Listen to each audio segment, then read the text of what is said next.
Ladies and gentlemen, welcome back to the Phlegra campaign, where I have made a terrible mistake. It might not be immediately visible, but trust me, it's there. What happened was I was trying to test something, and I ran a turn, and then I tried to roll back and discovered that I couldn't, that I had accidentally saved over the turn file. So, we have moved ahead one turn from where we were before, and not much has changed, except that I accidentally declared war on Salaria, so that's interesting. But it does give me an opportunity to talk about something that is integral to Phlegra, and that we haven't talked about much yet, which is communions. So it's not all bad. I mean, it's nice that we get that chance. It is a little bit scary, because Salaria has freaking 400 and some units just kind of sitting around here, waving sardonic hellos to us. But we'll burn that bridge when we come to it. Now, we are, of course, also at war with Ashdod down here, and Vanheim, because we don't believe in doing anything small. If we're going to screw up, we're going to screw up big, and that is exactly what we have done. So, let's look at our messages, shall we?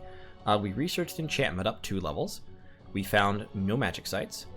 Salaria just declared a prophet of their remote and inaccessible lady, goddess of astral fires, queen of the heavenly fires, which I'm betting is an astral and fire god. That's what I'm betting on. There was a battle in Runia. Ashdod attacked us and lost, including losing their Kohen. Let's actually view that battle, because it looks like our Tyrant got a couple of kills, and I'm interested to see who they are. I'm interested to see who they are. This, of course, is Fortress Agaslos, who is equipped. He's got his 2 weapons. He's got a Burning Pearl to increase his attack. He does not have a hat, but he does have a defense skill 17 because of the main gauche of parrying. So he's pretty solid. He's about to cast Legions of Steel a couple of times. So we've got Legions of Steel off. That buffs our Heelot soldiers up to protection 16 and our Heelot warriors up to protection 12. Unfortunately, these troops are starving because there's not enough supplies for them all in this province. But they're just humans. They're fine. He's not starving. He's doing okay. And he's really the only one who matters. Well, Deparos kind of matters. But really, it's Fortress Agaslos is the only one who really matters. He's going to drop Iron Skin, which will kick his protection up to 26. He's then going to cast Temper Flesh, which will give him slash, blunt, and pierce resistance, as well as even more fire resistance. So now he'll only take half damage from these 3 attacks. Then they have to get past his 26 protection before they can actually hurt him. That combination is going to make him very, very tough, and with that combination, he's then going to go into melee with his Mace of Eruption and main gauche of parrying. So the archers are, I think, doing most of the damage here.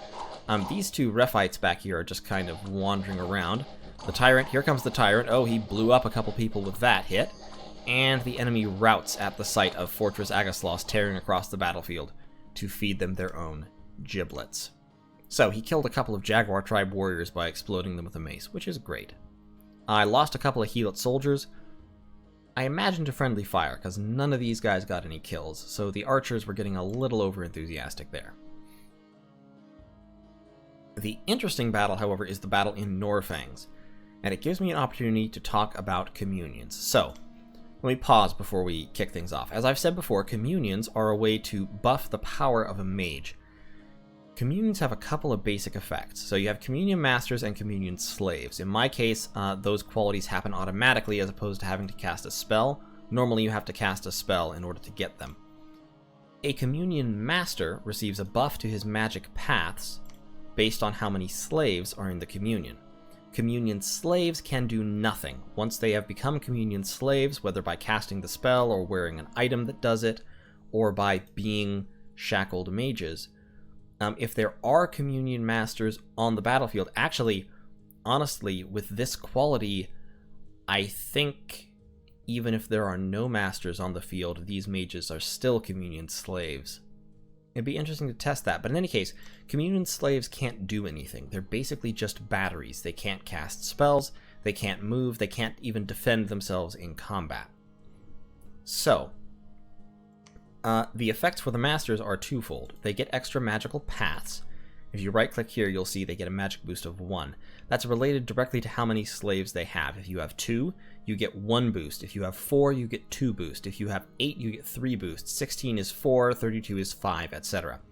A boost effectively increases the level of every magic path by that number. So with 2 slaves, Tickly here, the Trophimos Oppressor, we're just going to call him Tickle, or Tickly. Tickly is effectively level 2 in each path because he has 2 slaves. The other positive effect is that fatigue from whatever spells he casts are split between him and his slaves. So each receives only 1/3 of the fatigue. Then there's a complicated formula that determines whether the slaves receive extra fatigue, depending on how their paths relate to his paths. Simplistically, the thing you have to remember is you want the slaves to have as close to the same magic paths as the master as possible. And in particular, you want the slaves to have the path of whatever spells the master is casting. So in this case, the master, I've had him scripted to cast entirely earth spells. I had him scripted to cast Earth Meld 4 times. Summon Earth Power and then Earth Meld. So I brought 2 Shackled Mages that each had a path in Earth, because that means that they will not receive extra fatigue, or will receive less extra fatigue from Earth spells being cast through the Communion.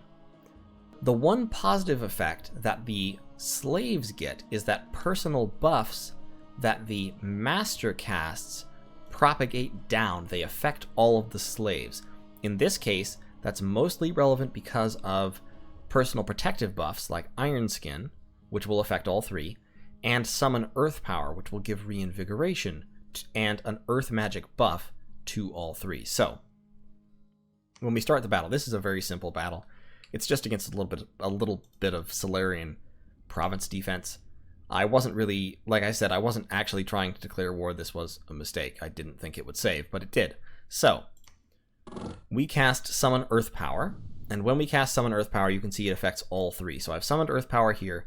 That buffs my Earth magic up to 2. On top of this magic boost, that means he's effectively Earth 3 right now, and also has 4 points of reinvigoration. Each of these slaves also has 4 points of reinvigoration. You may notice that they now have fatigue 7. This one has 6 and this one has 7. Because he just cast that spell and the fatigue got split and propagated downwards. So with fatigue 6, that's added on because he also gets his encumbrance, and it's all divided out and kind of rounded. But the important point is, with reinvigoration 4, most of that is going to go away. So basically, a communion allows one mage to cast many, many times, as opposed to multiple mages casting only a few times. So he now casts Iron Skin. That didn't give him any appreciable fatigue, because since he's now Earth 3, Iron Skin, which normally only costs 20, that's divided down to, I believe, 5, and then further divided among the 3 of them, and then the reinvigoration completely wipes it out. So the enemy wasn't quite in range for Earth Meld, so he's going to throw Legions of Steel onto the infantry out here, buff their protection up, and even Legions of Steel does not hardly give him any fatigue with this Communion backing him up. So then he's going to start casting Earth Meld, which will pin some of the enemy troops in place and kind of split them up. Now, they weren't advancing anyway, but you can see why that would be useful. Now, the heavy infantry will come in, my infantry will fight them. He's throwing more Earth Meld. He missed that time just because the target isn't very big. But of course, we're going to win the battle anyway. But the important thing to note is here, he cast another Legions of Steel, which is a 3 Earth spell. He's going to cast it again for some reason. He really loves it. Then he's going to cast Temper Flesh. He's been casting spells for quite some time. After casting Temper Flesh, so 5 rounds of spell casting, he is still only fatigue 29. He can go for a long, long time more. And these guys are each only fatigue 29 as well, so they can also stand for a while more. Now, let's look at the difference here. He's going to cast Aim, which is an air spell. So he casts Aim. His fatigue is 26. Their fatigue is now 33. For the first time, their fatigue has jumped up above his. That's because he just cast a spell in a path that they don't have. These guys don't have any air magic, and so they get extra fatigue when he casts an air spell. He cast Aim, I think, on some of the archers. He doesn't seem to have cast it on himself, because he doesn't have a bonus there. I'm not sure who he cast aim on. He didn't cast it on the Trophimos commander. It's possible he... Oh, he cast it down here. That's weird. Maybe he did cast it on himself. Maybe it just hadn't taken effect yet. Yeah, no. No, he didn't cast it. That's strange. In any case, you see the point. They get more fatigue from an air spell than they do from an earth spell. And you have to really be careful with that, because normally, if you go over 100 fatigue, you stop casting spells. You fall unconscious. If Communion slaves go over 100 fatigue, but the masters don't, which is possible if they're casting spells in paths that the slaves don't have, the masters will keep casting spells. If you go over 100 fatigue, you fall unconscious. If you go over 200 fatigue, you start taking damage. You start taking a point of damage every time a spell is cast. In a large communion with multiple masters, you can easily drive some of your slaves past that point and keep casting spells, and they can rack up damage very quickly. Shackled Mages only have 10 hit points. If you cast 10 spells while they're over 200 fatigue, they die outright. That, of course, will start a vicious cycle if you have a large communion where your slaves will start dying, which will increase the fatigue that's hitting the other slaves, so more of them start dying, and the whole communion self-destructs very, very quickly. So you have to be careful of that. But a small communion like this, that casts mostly earth spells, is actually quite efficient. You can see we went, I mean, it was a small, short battle, but we went the whole battle and we didn't even break a third of our fatigue, even on the Shackled Mages, with that extra reinvigoration. Now he's going to cast more air spells. He's going to summon Phantasmal Warrior, which mages just love to do sometimes. And you can see, once again, their fatigue is spiking up above his because he's casting air spells. So let's see. He's cast 2 Phantasmal Warriors. Aim. Okay. So we end with fatigue 22 on the Shackled Mages. Not bad at all. And 0 on the Trophimos Oppressor. I think, oh yeah, a few rounds have been running here at the end of the battle, as they normally do. But yeah, so that was highly, highly efficient. As I said, unfortunately, it did put me at war with Salaria, so that's a problem. We'll have to deal with that situation. For right now, we're just going to pull back over here. We have been recruiting Cataphracts, which are a solid unit. However, we don't have many of them. And there are many, many, many Salarians. So we may need to go back to recruiting Helots. Over here, this army has been sitting still, twiddling its thumbs, because of course I missed a turn last turn. I do need to send more troops over to deal with this whole situation. They've got 60 barbarians there, which I think are a mercenary group. Yeah, they've hired Rexor's barbarians. I actually have the money to hire Rexor's barbarians away from them, so I'm probably going to do that.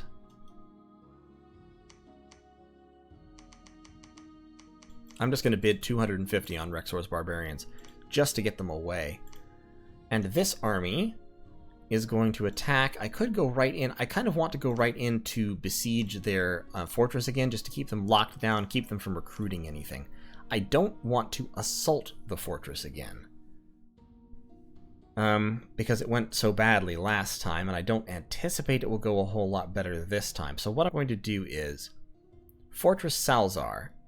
He's got Iron Skin, Earth Power, Temper Flesh, and Attack. I think that's fine. Buffing the armor of these Helots would not really help against the Lenormand, and the Lenormand is the only person that I'm worried about. We're going to have Menesthius and Eumenes. Let's set the archers in a line as well, actually. We're going to have these guys and Fortress Salzar hold the siege down, while Peleos moves down here to reclaim White Harbor, which I think he can do without too much trouble. We're going to set these guys on hold and fire, and Peleos will kind of pull back behind them there.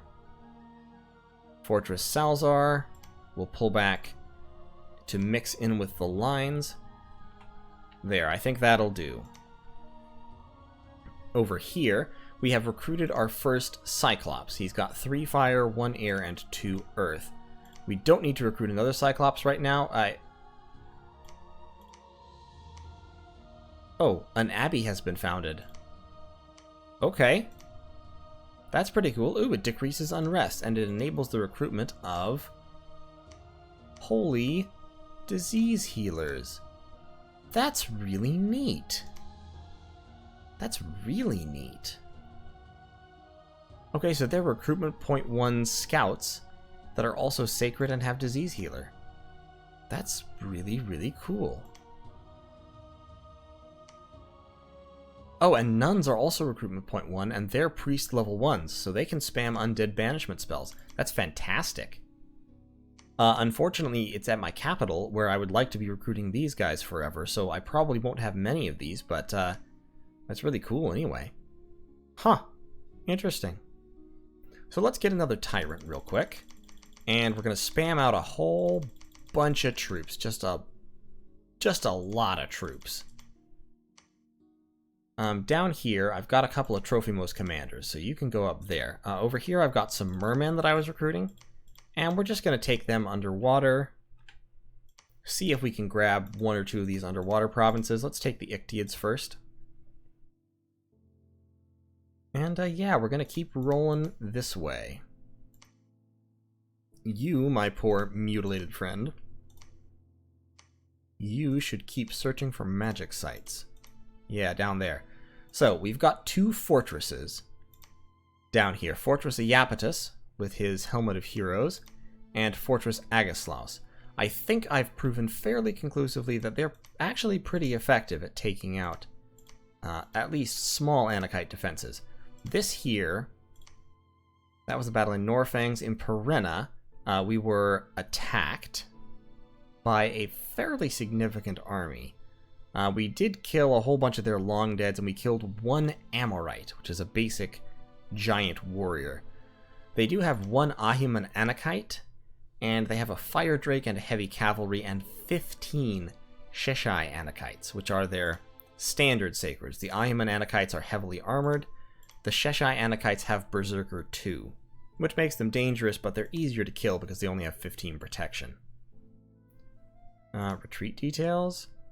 Our Trophimos commander retreated to Cassian Forest. So this was in Perenna. Down here, right. So I lost that province that I had taken earlier. And if we view that battle, we'll be able to see the Anakites in action. I think they're going to be blessed. They should be blessed because we've got a Kohen up here. Okay, so if we look at his blessing, now this is the fortunate part. His blessing is nothing. Farcaster plus 50%. It has no effect on the Anakites. So I don't have to worry about the most dangerous kind of Anarchite, which is an Anarchite that has received a really terribly, terribly impressive blessing that makes it horribly, horribly dangerous. He has several Emites, which are fine mages, and a Rephite Sage with astral magic. He has a whole bunch of these long dead Rephites, which are interesting. These have a chance to come whenever Rephite mages cast one of the long dead summoning spells instead of regular long dead, and they're much better. They have 4 times as many hit points approximately and much higher damage. So that's nice for them, not so nice for me. As you can see, I had a nice little army over here, but it just wasn't enough because this many Helots is not capable of dealing with Anakites. All I managed to do was inflict a little bit of damage and get them really, really pissed off at me. The Fire Drake was just annihilating a square per turn with his Fire Breath, and pretty quickly, my guys started to rout, without having done much by way of damage. Like, damage here and there, but not much. Not much at all. So the Rephites just kind of ran through me. Some of them were berserking, and they chopped through my troops, and luckily my Trophimos commander decided to get out of dodge and made it? Didn't make it? I thought he made it. Oh, one of them made it. One of them got killed. Okay, that's fine. In Tiradir, of course, these barbarians attacked and wiped out my province defense, and in Deep Forest, I was hit by a small Anarchite raiding party. And in Runia, my troops are getting diseased because there's no supplies here.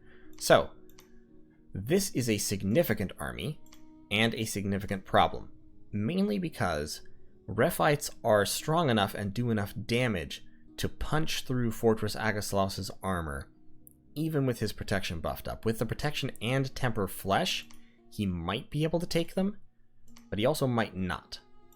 So it's an interesting conundrum. What I am going to do here is I'm going to get all of my soldiers and all of my archers and all of my mouflons. The mouflons, actually, I don't really want to take into combat because they give me food. Each one gives me a supply bonus of 3, and that's nice to have. So these guys are going to go in a line formation. These guys are going to fire at large enemy monsters. Asopos is going to stay in the back. And Asopos is going to attack this province in conjunction with my heavy cavalry. And the heavy cavalry is going to be set to attack rear. And so they are hopefully going to sweep around the flank and take out the mages, or the mage rather.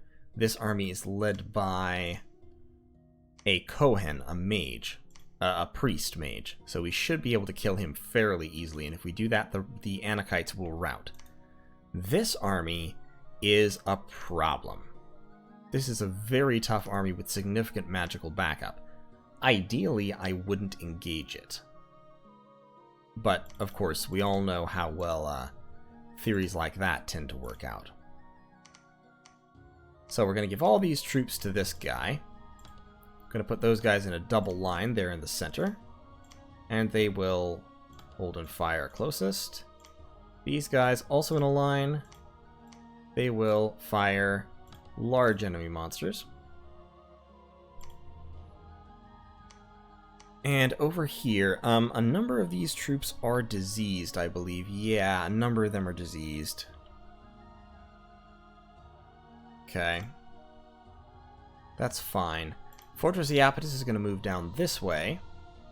Over here, Fortress Enceladus. I could send him down to join the fight immediately. He's got... yeah, he has Mirror Image, so he can cast Iron Skin, Temper Flesh, Mirror Image, and go straight in. He could use some more troops before he did that. But I may just want to throw him in, because he's pretty tough. He might be able to take on a few Anakites, especially because when he berserks, his protection will go up by another few points, as will his attack skill. He doesn't have the Burning Pearl, so he doesn't have the extra attack skill that Fortress Agaslos and Iapetus have. He could maybe use one of those, but I didn't forge one. Can I give him 2 belts? Do they stack? They don't stack. Okay, I'm going to give him 2 belts anyway so we can hand one of them off, because neither of these guys have a belt. So, Fortress Enceladus, why don't you join the attack here on Palame? Actually, can you make it to, you can't make it. Okay, yeah, join the attack there, where Fortress Iapetus is going. Fortress Agaslos and Deporos attack. I can attack Ashdod, or I can attack the army. I'm actually going to attack Ashdod. And if they move to take Runia, that's fine. I want that army, I want to kind of maneuver around that army if possible. Up here, I haven't upgraded this fort yet, so I need to do that. So, Topagog, upgrade the fort, please. And we are going to recruit a whole bunch of infantry. Against Rephites, actually, it might be a good idea to recruit Cyclops warriors, because their attack is garbage, but they do a ton of damage. So, the downside is they're undisciplined. But I can recruit them at a cost of, like, no resources. So yeah, we're going to mix in some Cyclops. I could mix in a Gigante, but a Gigante actually does less damage with his attack. He does have a lot more protection than Berserker.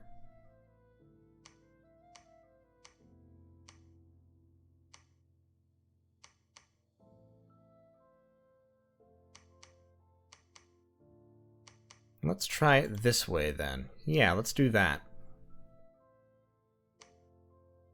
Oh, actually, there's a reason why I don't want a Gigante. Gigantes can only be led by giant commanders. Need 35 gold for him. Okay, we'll do it that way. Alright, yeah, let's get some Cyclops in here. These troops will try and take out these Anakites. I don't know if that will be enough to take out a couple of Anakites. I might support them with... Yes, I think I will. I think I'll support them with a small communion here. We're going to take Phlegra, and he is going to summon Earth Power, and he's going to cast... probably Earth Meld. Actually, Destruction could be a good one. To destroy the Anakites' armor and make them vulnerable. Cast Destruction, and then start casting Earth Meld. And then cast spells. Unless there's a specific, like, astral spell you could cast that would be super useful. Starfires. Starfires does a little bit of armor negating damage. So that could whittle them down. Because you'd be effectively like 4 astral. So it would be doing 8 or 9 armor negating damage. That's actually a thought. That is a significant thought. You could also turn some of my people in ethereal. Don't need power of the spheres. Yeah, tell you what. Instead of Earth Meld, no. I think Earth Meld will be more useful in this case. Yeah, we're gonna go with Earth Meld. Okay. And Phlegra is gonna be... Yeah, just mixed in with the archers. They don't have any archers of their own. So that will be fine. We're going to spread the slaves out just a little bit. And yeah, that should be good.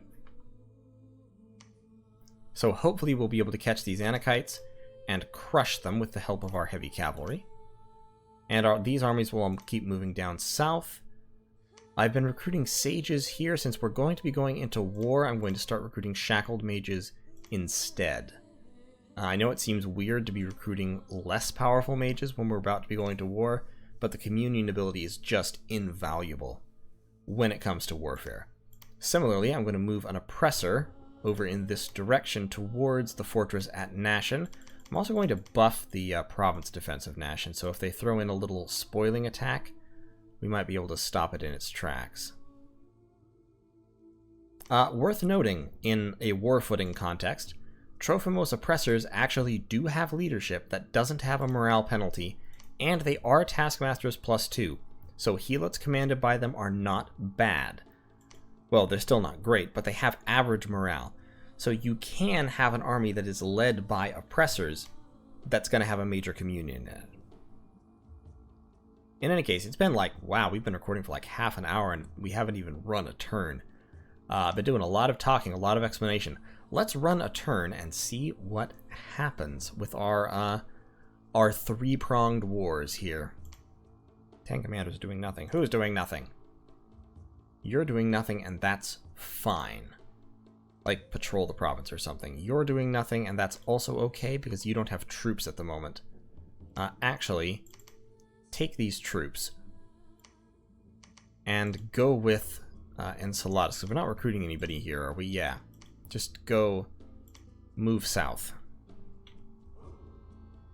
You move with them for now. Actually, a single Lion Tribe Archer. If it didn't have any province defense, Nissaros might be able to take that province, but we'll ignore it for now. You, I want to defend. I don't want you going anywhere. In case the Rephite army attacks, I want you inside the fort, providing some fort defense. Because these 56 units, they have half a point of siege defense each. And these guys have half a point of siege defense each.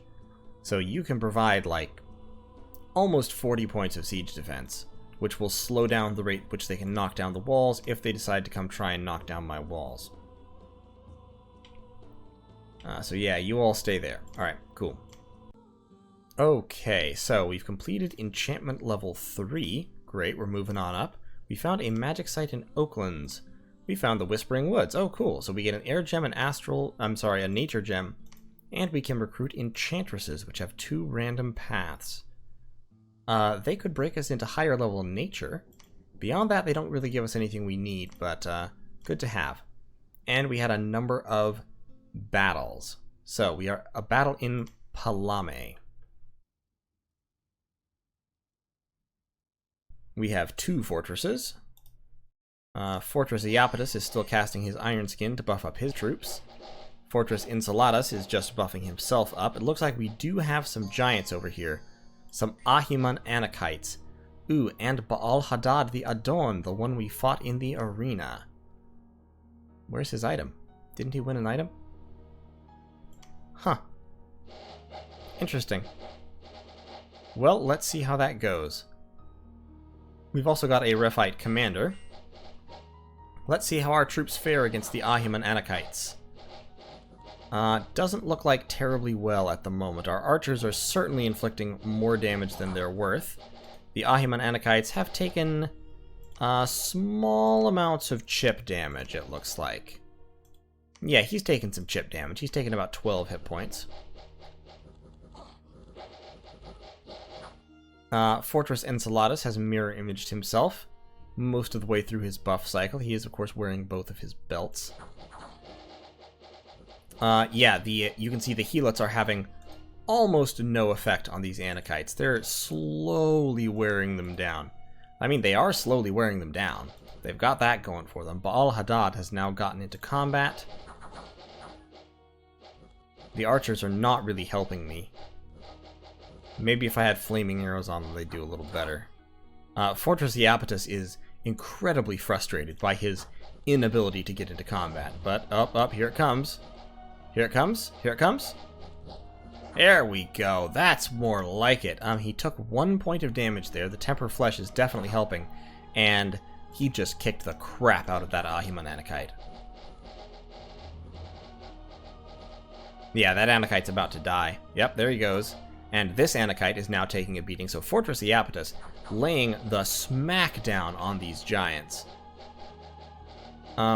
Fortress Enceladus is trapped behind the archers, it seems. Fortress Iapetus has just berserked, which kicks his protection all the way up to 30. So he is crazy well protected at the moment. Plus, of course, he only takes half damage after that. So, yeah, that... He's taken a total of 6 points of damage so far. The infantry is routed. The archers don't care. They're just sitting there showering Baal Hadad in arrows.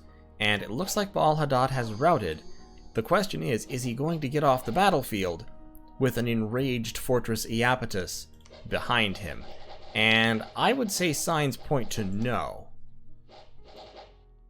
Fortress Iapetus is increasing in fatigue, but only very, very slowly, thanks to his belt. Oh no, he doesn't have a belt.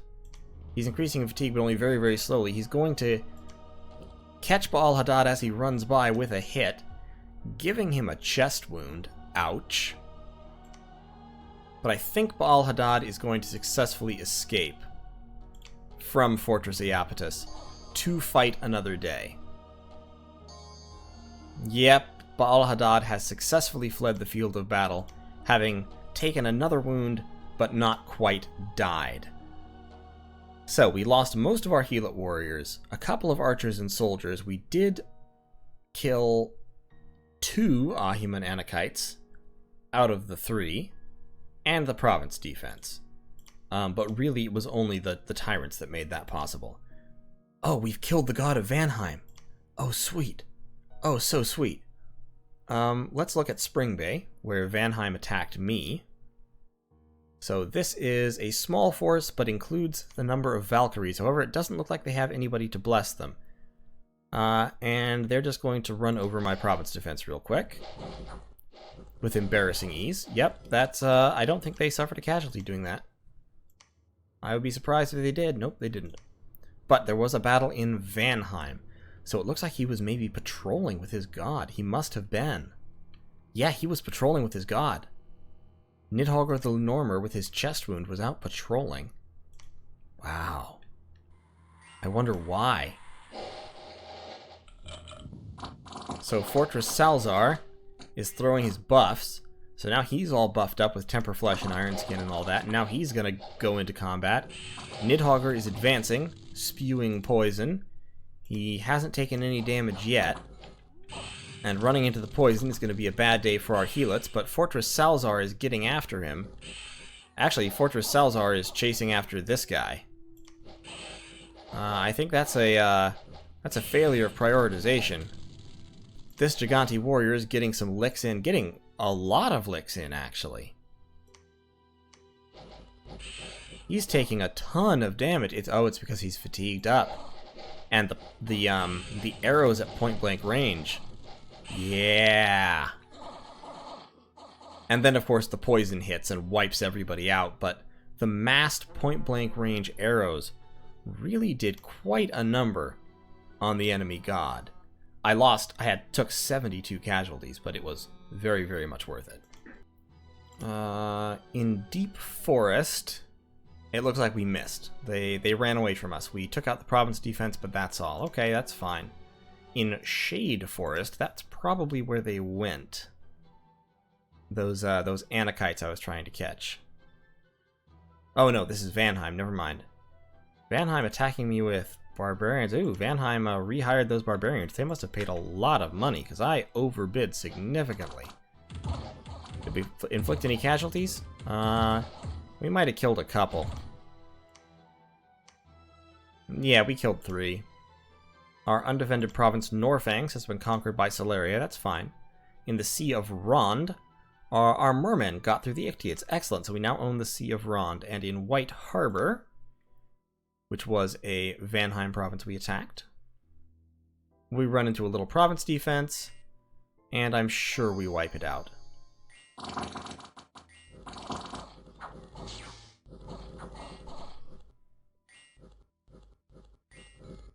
Yeah, he hasn't routed, interestingly, so now we get to fight this guy.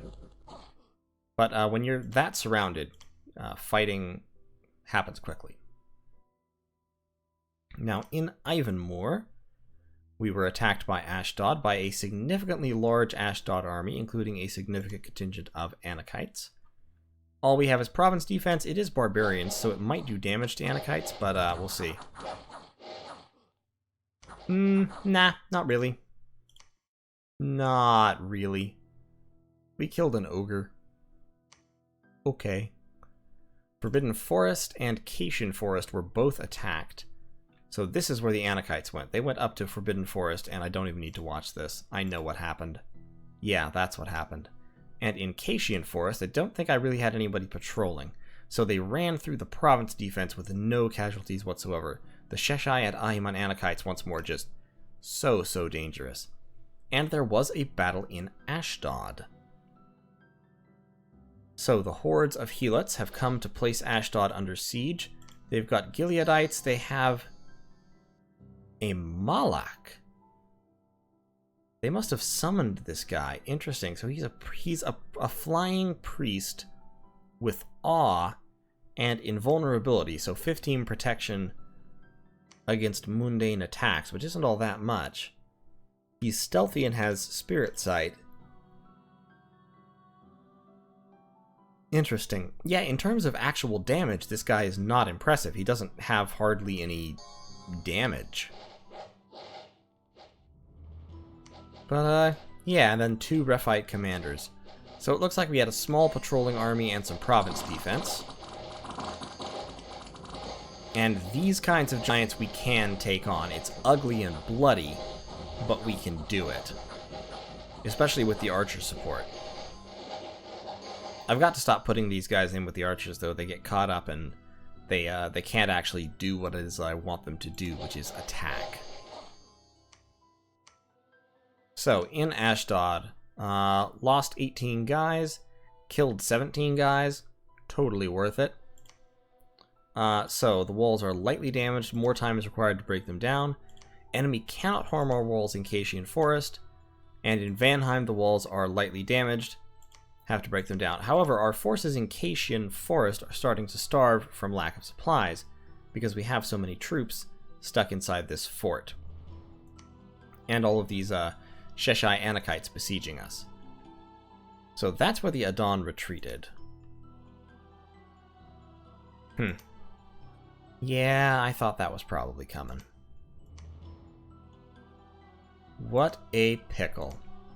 A pickle, a pickle, a pickle. I have 171 units in the garrison of Phlegra, which is more units than is necessary or useful or than I want.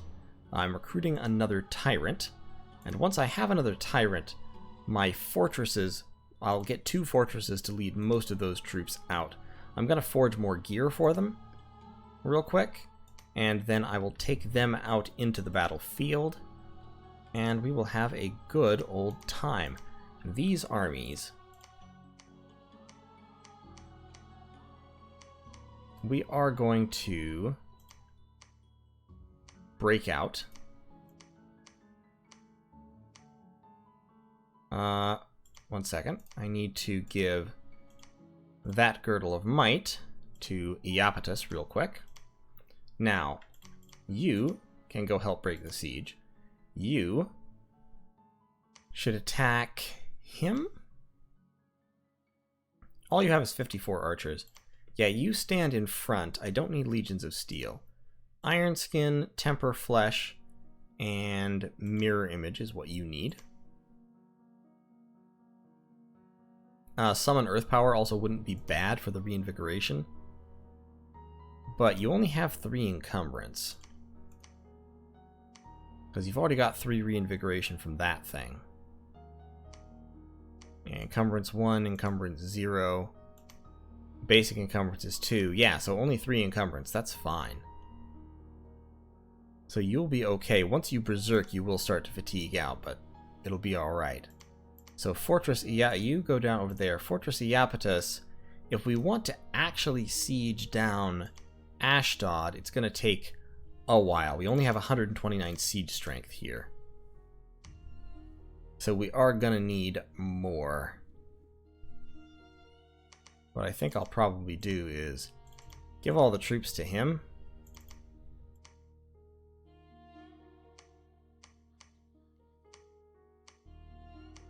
And give him some soldiers to guard commander.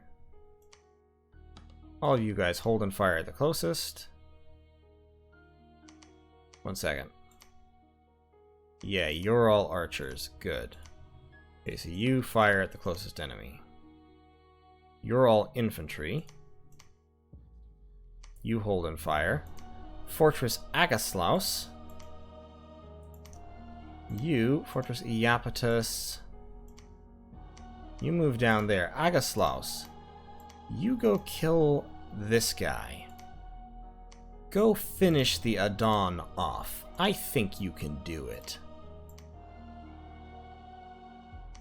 Earth Power, Iron Skin, Temper Flesh, and Attack. Standing back there, you'll have time to finish your buff cycle, and I think you can kill an Adon. Now, if that whole army gets after you, you might not be able to kill that whole army. So that's a problem. You should search for magic sites. Admetos. Come down this way, please. You've got like 2 more turns to live. That's fine. Tell you what, let's send 2 fortresses over here to fight the Adon. They'll both be back there. And we'll spend 3 turns buffing, and then we'll both go in together. Yeah, Iron Skin, Temper Flesh, Mirror Image, and he'll have Reinvigoration. He'll be a little more vulnerable, but he needs the Reinvigoration from the Earth Power, because he doesn't have a belt. Yeah, okay, great. So those 2 will go in over there. I think they'll be able to do it. They're very, very tough. And up here, next turn, we'll have 2 more fortresses moving out. We're going to start forging. We're going to forge some items for them real quick. We're going to need a couple of Maces of Eruption. So forge me a mace. Forge me a mace. You should forge me a dwarven hammer to use when forging more items. You, I actually don't need to capture more slaves, so you should forge. I have the charcoal shield, which gives me fire shield. Now I can cast fire shield, but having it active at the start of the battle wouldn't be bad. Gives me a parry of 5. That gives me a parry of 9. And even more fire resistance. I do lose the attack from the main gouge, but the main gouge only gives me 6 defense all told. And it doesn't help me block missiles. So I think overall I can forge earth boots as well, so I definitely want to start forging some of those. I need more Cyclops is what I need. But we've got 2 Maces of Eruption coming. There's a higher level weapon, a level 6 weapon that takes a fire and death crosspath. That's also pretty good. It's basically like Firebrand, but with a weakness effect. A golden hoplon or a charcoal shield?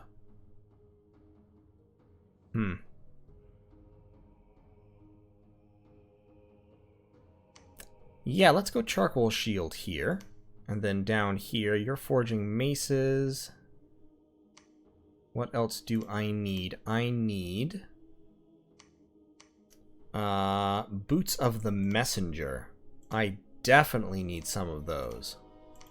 I also need a Talos to move around to start finding nature sites for me. And then, oh, I needed boots and I needed horned helmets for the headbutts. Well, I've got weapons, I've got 1 shield coming. Can I forge another shield or a weapon? I will need you. I'll forge a main gouge here. You, I need a belt.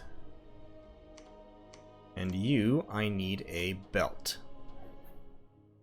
So we've got all those going. We've wiped out a lot of gems forging that equipment.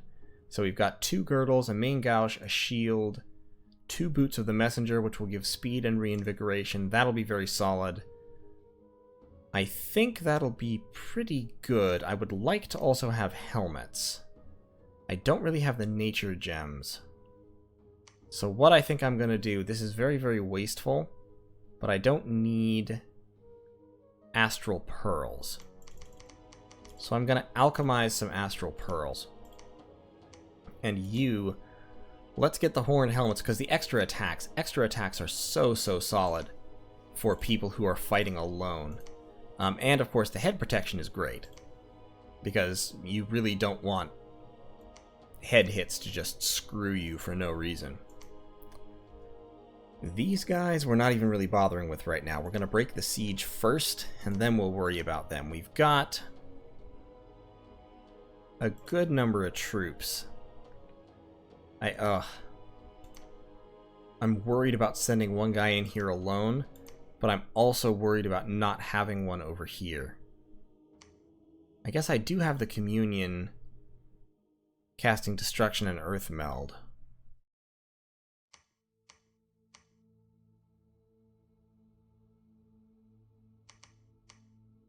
They're holding and firing. Oh, and I've got them. That's right.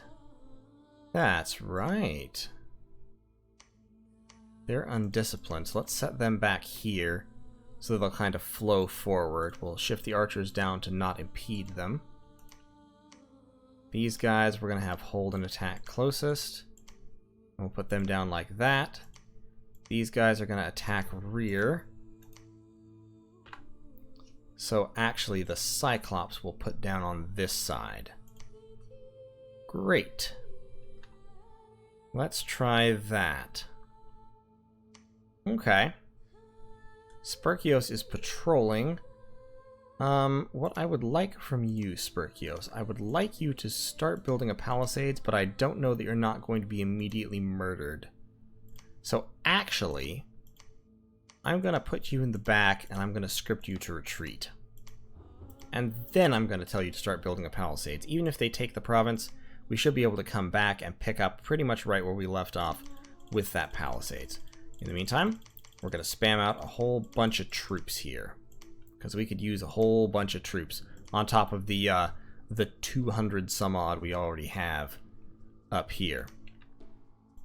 I do not, however, need any more mermen. I'll mix in some Ictiads to replace the mermen who died, and then we'll go take this province. Okay. That got 30 units over there. We've got Vanheim under siege. My siege strength is only 71. But I don't think he has hardly anything inside there, so I might leave Menestheus to carry out that siege, while Fortress Salzar... Yeah, while Fortress Salzar goes and takes some provinces. I've found Tianqi. Good. Red Guards are their sacreds. Their cavalry, they're very, very strong. Strong sacreds are fairly common, to be honest.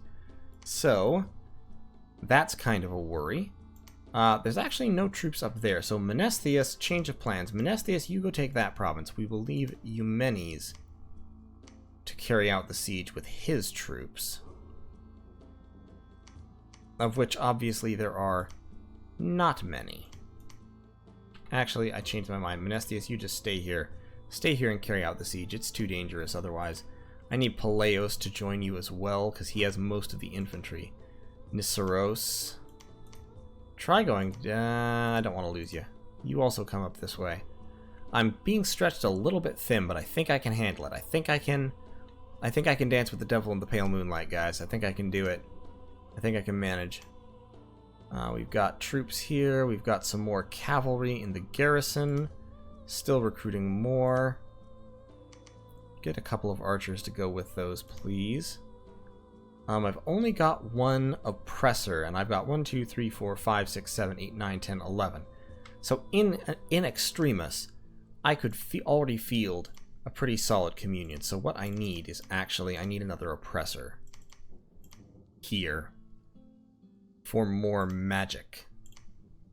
And research-wise, I've gotten enchantment level 3. We're gonna skip enchantment level 4 for now because we need to go down evocation a little ways. We need to go down evocation to level 6 in order to get magma eruption, because now that we're in a war, we need some damage spells. Let's end this turn. This has been a long episode for so few turns, so I'm going to end one more turn, and we're going to see what the results of our moves are, and then we're going to call it quits for tonight. Okay, so we got a level of evocation. Daulis was the victim of an assassination attempt. So Salaria has sent an assassin to assassinate a Cyclops shepherd shaman. This is actually one that the assassin may well lose, because a poison dagger is good and all, but he's only got 11 defense skill, and all I have to do is score 1 melee hit and he's dead. Dallas is going to cast Barkskin to protect himself, which is very, very solid at this point. That gives him 14 protection in total. And then what? Then he's going to cast Eagle Eyes. Don't cast Eagle Eyes, please. Come on, man. Come on, man. Just go and just fight him. Just fight him. Nope, it looks like you're going to cast Vine Arrow. Yeah, I know your spellcasting was interrupted. Stop trying to cast spells. Just hit him. Hit him with your giant club. Yeah, he's gonna lose. He's gonna die. If nothing else, the poison's gonna kill him. Yep, there he goes. And the poison killed him. Okay, so I lost a Cyclops Shepherd Shaman. There was a battle in Pavonia.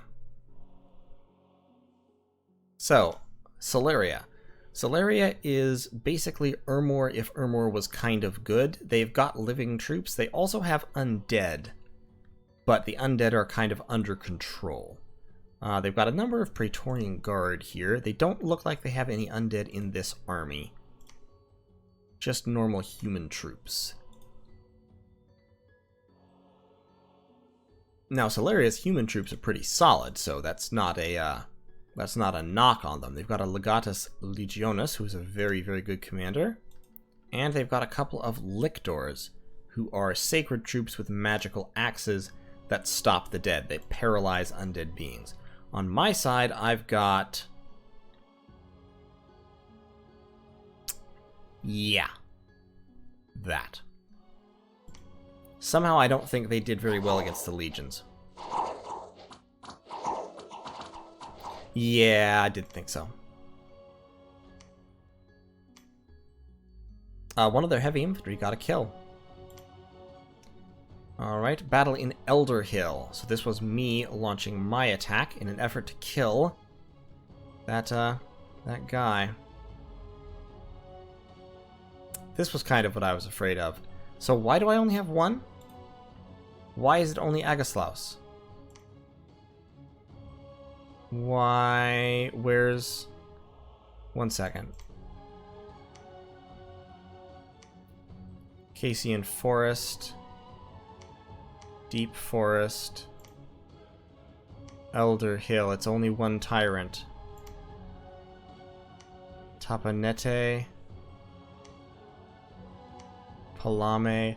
Oh, that's probably why. Okay, so let's look at Elder Hill. Sorry, I know I just spoiled things for you if you pause the video, but I needed to see what was going on, why I only had one Tyrant here. So he's iron-skinned, he's earth-powered, he's flesh-tempered, and now he's going to go in and boom, he's berserk, so he's protection 28. He's taken a couple points of damage, but... yep, the Rephites are hurting him, but only very, very little. Their hits are just not doing much damage. He's taking small amounts of damage, but considering that he's surrounded by giants currently, that's like okay. And he's scoring quite a few kills. He's down to 34 hit points, so he has taken about half damage. But he's hurting these Anakites. He's really hurting them. I don't know if he's going to pull it off. He keeps getting distracted from the Anakites. Oh, but the Anakites are running. He's got them on the run. They failed a morale check. They're such a... oh, they're a small squad. When you're a small squad, when you take casualties or damage, you have to take morale checks. And they're just such a small squad, they started routing, and now they've gotten stuck on their own troops. Oh, wow, that is super, super bad. And yeah, my troops have technically routed, but from HP losses, because I only have 12 hit points, but it doesn't matter. I'm berserk, I can't run. And now his archers are just trying to come into melee, because they've run out of ammunition. But my protection is so high, their bows can't hurt me unless they roll very, very well. Oh, this worked out. This really worked out. See, I was afraid with one Tyrant, I was very much afraid he was just going to die, but that actually worked. Now, this would not work against Anakites with an actual solid blessing on them, because they would do a lot more damage and or they would hit a lot more frequently. And if they had hit a lot more frequently or done a lot more damage, they would have been able to punch through my defenses. But that said, this was not the most efficient suite of defenses or the most effective suite of equipment you could have on one of these guys. This is cheap, low-level equipment and basic earth magic buffing spells. I could make a Tyrant much scarier than this, given time and inclination. So, for that, this is actually a fairly cheap and cheerful way to do it, because look, not Pavonia, Elder Hill, 38 kills. He wiped out the army. He wiped out the Rephite commander, he killed 3 of the F5 Anakites, he killed a whole bunch, and he survived, and because he has that affliction resistance, he didn't even get an affliction doing it. Normally you would get an affliction if things like that happened to you. In Cassian Forest, we had a nice big old battle. So we are breaking the siege here. We've got... it looks like our Cyclops didn't make it for some reason, but we do have our Cataphracts. We've got our front line of Helots, our second line of Helots, and we have our little Communion. including Phlegra, who has been boosted to be effectively Earth 3 already, as well as Astral 4. And on the other side, we've got most of the army seems to have gone or was never here. It's pretty much just Anakites and one Amorite in the middle. They have one Rephite Sage and one Fire Drake. So Phlegra is summoning Earth Power. Great. Now, just real quick to check fatigue. They did get some fatigue from that, but the Earth Power, I think, will help make up for it. Phlegra is going to cast Legions of Steel.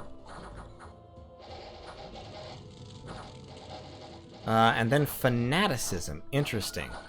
So the Cataphracts, it looks like, are going down. Ah, yes, so Fanaticism is the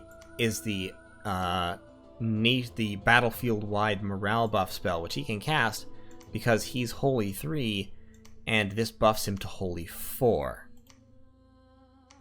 I hadn't considered that. I think he's out of range, which is why he's casting those spells. It looks like he's casting Star Fires now. Earth Meld. And yeah, we've surrounded the Anakites and we're just poking them down. Just doing damage. Little bits of chip damage at a time. Phlegra has dropped Strength of Giants on somebody. He's now going to cast Legions of Steel. We're up to 60 fatigue. We're still not fatigued out, so we are going strong. And Phlegra has almost no fatigue. One casting of Legions of Steel kicks the fatigue on my Shackled Mages up by about 17, but that's alright.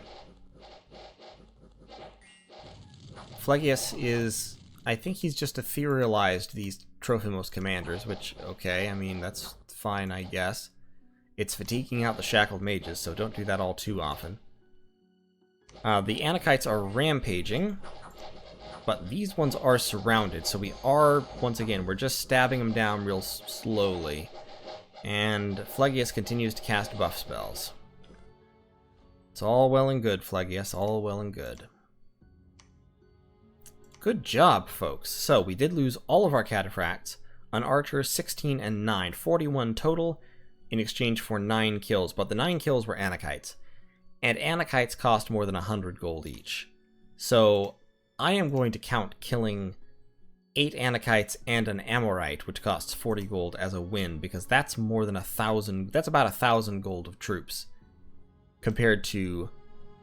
I mean, the Cataphracts were like 400, something like that, and the Helots were literally almost free. So I'm going to count that one as a win. In Deep Forest, what happened? In Deep Forest, this little Anakite party killed a shaman. And there was a battle in Palame. Okay. Our forces defeated an attacking force from Ashdod. So the Adon attacked us. And Enceladus was here. So this would be why Enceladus did not go with the attack. He was intercepted by Baal Hadad looking for a rematch. Now, Baal Hadad is already pretty beaten up from his previous encounters with the Tyrants. So, you know, I expect this to go Enceladus' way. Especially because with the mirror image and all, Enceladus is extremely difficult to injure. First of all, he's hard to hit because of the mirror image. Then he's very hard to damage. And if you do damage him, he goes berserk. So he's got all that going for him. So in goes Enceladus to fight Baal Hadad, and Baal Hadad is immediately looking in bad shape. He doesn't have any gear, and he's gone. That's it. That's it for Baal Hadad. His tail, the last page of his book has been turned. The Tyrants have stomped all over his corpse in revenge for his temerity in defeating our champion in the arena, and we have driven his allies before us and heard the lamentations of their women. In Tapanete, our one Tyrant there wiped out the province defense. So yeah, that went pretty well. And in Griffa, we found some Earth Gems. Excellent. On top of that, Fortress Agaslos is now unequaledly obese. So more hit points and strength at the cost of some encumbrance. So he's got extra encumbrance, which is terrible. His strength has gone up a little bit, and his hit points have gone up by 27. So now his maximum hit points are almost 100, which is pretty fantastic, to be honest. Yeah, so Fortress Enceladus just got intercepted. That's fine. You know what? That's okay. We're doing all right here. So, we have been invaded by Salaria. We are dealing with kind of war on all fronts here, but we're doing all right. We've got a couple of enemy fortresses under siege, a couple of enemy capitals under siege, actually, which is, you know, more than just fortresses. These are where they live. And without them, they can't recruit because they haven't been building more new fortresses. Salaria's invasion is worrying, but we are going to be able to deal with it. And on that note, I think I am going to leave you. So thank you all so much for watching. In the next episode, our new Tyrants here will take the field.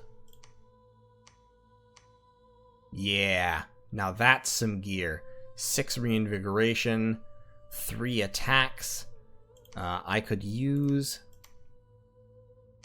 there's obviously more stuff I could use, but that's a pretty good setup. Increased defense skill. It's still not a great defense skill. 15 is not fantastic. But once they throw down Iron Skin, he's got the Fire Shield that does 11 armor-piercing damage to anyone who attacks him, so he's actually very good at clearing chaff. He's more of kind of an anti-elite. He's got multiple high-damage attacks. The Mace of Eruption does have that area of effect armor-piercing ability, so that's nice. He's got a slightly higher defense skill. It needs to be better if we're going to rely on defense to protect us, but we're not really. We're relying on protection mainly, and on the armor-reducing effects of Temper Flesh. I'll rename this guy in the next episode, but for now, thank you all so much for watching, and join me next time to hopefully complete the crushing of one of our enemies so that we can turn our full attention to the others. It looks like Ashdod's hired some mercenaries there. Basically, they're going to have to rampage around in these woods, and we're not really going to be able to stop them.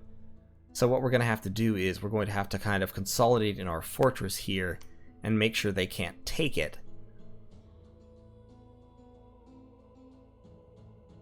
while we work out what to do about Salaria. Definitely the geared tyrants are going to be part of the solution. Or I should say, the geared tyrants and their armies. Because they do for sure have armies. Yeah. Quite significant ones. So we'll take our 200 slaves, or our more than 200 slaves actually, and our 215 slaves, and our 2 giant tyrants loaded for bear, and we will take them against Salaria. And I think 2 tyrants plus a couple hundred helots should be able to crush at least one of these armies. As we push on, we will engage more closely, and I think we'll be able to we may well be able to put Salaria under siege pretty quickly here. We've been moving pretty slowly, especially research-wise. I mean, it is already turn 29, and our research is still abysmal. But we've got the research we need to be at least moderately effective in a lot of ways. So, I will see you all in the next episode, where we will proceed apace with the conquest of the world. I am really liking how Phlegra plays so far. I do think I need to probably put more focus on communions, so especially in multiplayer, I will be aiming to do that. I do have a multiplayer Phlegra game that will be starting up shortly, and so pretty soon you'll be seeing a video of me talking about Pretender design and how Phlegra kind of fits into the Middle Age in a multiplayer context. So look for that soon, and until then,